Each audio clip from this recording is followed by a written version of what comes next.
Ça y est, on arrive au 4e et dernier jour de notre challenge et aujourd'hui, on va parler de pourquoi le coaching one-on-one tue ton business et ta vie perso à petit feu.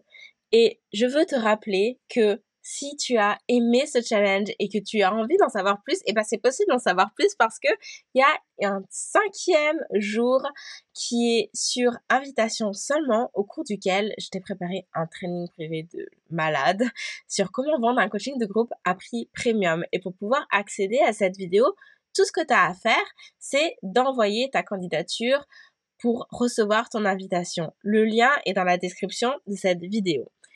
Et enfin, je te le rappelle une dernière fois, je suis accro aux stories Instagram. Alors s'il te plaît, n'hésite pas à prendre des photos de toi, de tes notes, de ce que tu as appris, de ton exercice, etc.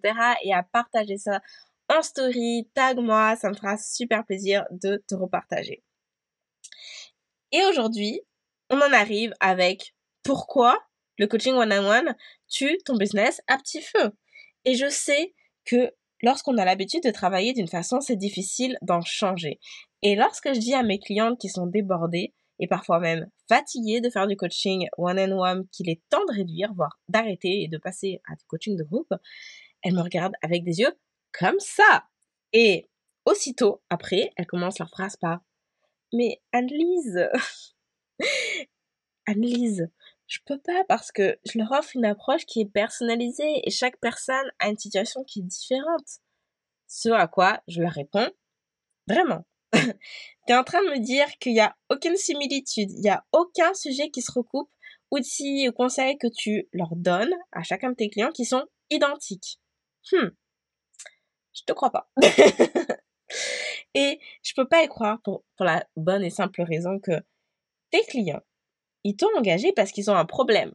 D'accord? Ils ont un problème qui est spécifique à laquelle tu as une solution. Ce qui signifie que plutôt que de regarder là ce qui différencie tes clients, tu pourrais regarder qu'est-ce qui les unit. Et ce qui les unit, c'est la solution que tu leur apportes. Et tu as tout intérêt à te pencher sur cette question si tu veux pas que le coaching one-on-one finisse par tuer à petit feu ton biz et ta vie. Est-ce que tu n'as pas remarqué que, aussi excitant que ça puisse être d'accompagner tes premiers clients, à la 15e fois de la journée, t'en as juste marre de dire toujours la même chose, que ça devient un peu fatigant? Est-ce qu'il n'y a pas de moment où tu te dis que si tu pouvais tous les mettre dans la même salle et leur donner une explication une bonne fois pour toutes, en même temps, ça te simplifierait la vie, puis ça te ferait gagner tellement de temps? Tes clients, ils n'ont pas besoin d'être en toute intimité avec toi pour que tu leur expliques des choses, que tu leur donnes des outils qui vont les aider à travailler et à avancer. Ce dont ils ont besoin, et c'est la raison pour laquelle ils te payent, je dis ça, je dis rien, c'est que tu leur apportes une solution qui fonctionne. Alors, je veux que tu fasses de ceci ton mantra, que vraiment tu te mettes cette idée dans la tête parce qu'elle est clé. Mes clients n'ont pas besoin de moi, ils ont besoin de ma solution. Tes clients n'ont pas besoin de toi, ils ont besoin de ta solution. Et en plus de ça, j'aimerais que tu te poses la question. Est-ce que tu te vois franchement répéter durant des mois et des mois, voire des années, encore et toujours la même chose? Parce que le risque ici, c'est de te lasser et juste d'être démotivé.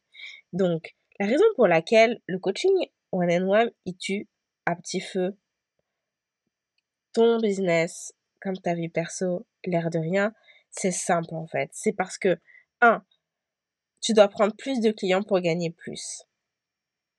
2, tu dois reprendre tout de zéro à chaque client en termes d'explication, de méthodologie de travail, de livraison des outils, etc.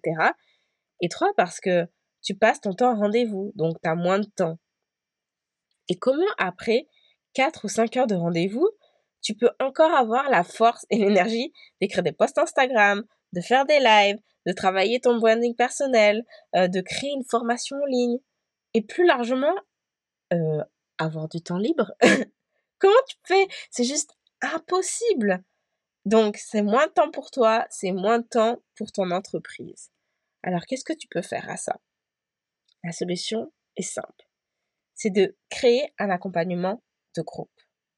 Ça va te faire gagner du temps parce que au lieu de passer 9 heures en rendez-vous individuel, là, tu vas passer 1h30 avec un groupe. Peut-être même 2 heures. Allez, si t'es généreuse, 2 heures à tout casser pour accompagner 9 personnes plutôt qu'avoir 9 heures de rendez-vous individuel. Tu vas pouvoir créer un contenu de formation qui soit identique, qui apporte la solution à ton client, c'est ça qu'ils veulent pour rappel, et t'as plus de limite sur le nombre de clients que tu peux accepter. Parce que à partir du moment où c'est un groupe et que la formation est à leur disposition, peu importe combien ils sont. Et au sein des impératrices, ensemble, on travaille sur cette transition. Comment est-ce qu'on vend un groupe? Parce que vendre du coaching one-on-one, c'est vraiment différent de vendre du coaching de groupe. On va aller s'appuyer sur des aspects différents. On va communiquer différemment. On travaille sur comment aussi mettre en place un accompagnement qui soit aussi efficace en groupe qu'il ne l'était en individuel. On va créer ensemble un framework qui va permettre à tes clients d'avoir des résultats qui soient reproductibles, peu importe leur cas de figure. Et on travaille sur cette transition aussi pour que tu n'aies pas à baisser tes prix, voire peut-être même les augmenter, puisque au sein des impératrices, on travaille sur créer et vendre des programmes qui sont à 1 000 € et plus. Si tu es prête à faire cette transition, il est temps d'envoyer ta candidature au programme des impératrices. Le lien se trouve dans la description de cette vidéo. Et aujourd'hui, ce que je voudrais te donner comme exercice à faire, c'est d'identifier les similitudes entre tes différents clients. Et ces similitudes, ça peut être en termes de type de personnes, de type de conseils que tu apportes, de type d'outils que tu leur transmets. Et ça va te permettre d'avoir une première idée d'offres de groupe ou de formation que tu pourrais créer et vendre qui te permettrait enfin d'avoir plus de temps et plus d'énergie.